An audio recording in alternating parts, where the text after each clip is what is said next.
Another Moyo bag. May kasama na po siyang dust bag. And then, nakaganyan pa po yan siya. This is super cutie bag. Okay, pwede siyang handbag. Yan, no? And then, pwede rin po siyang this one will be used as a shoulder bag, sling bag. Mayroon din siyang adjust here. Ito lang pala natanggal.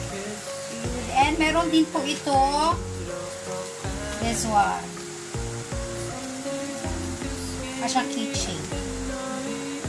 Meron siyang kasamang keychain. So, tapos meron pa siyang soft leather po yan, ha? Pwede po dito maging coin purse nyo or pwede lagyan ng ID, anong tawag ito? ID coins, coin purse, pwede gano'n. Ganito lang siya. Hindi siya bali, automatic lock lang po siya, o auto lock na yan. Ganyan lang siya. Yan. Kung mayroon lang kayong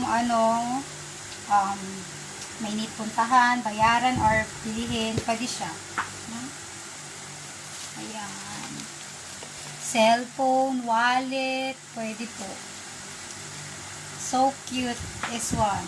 And ang cute ng kanilang tag, no? I really love their tag. And then, naka-emboss po ang kanilang Moyo name. Yan. If you wanna try po ang Moyo, madami dito silang different kinds of bags. And usually soft leather po ang kanilang mga bags. So fashionable po. And then, affordable din po ang kanilang mga prices. If you want this, you can check the price sa ating link or sa ating basket. Super cutie. Cutie bag. Bye!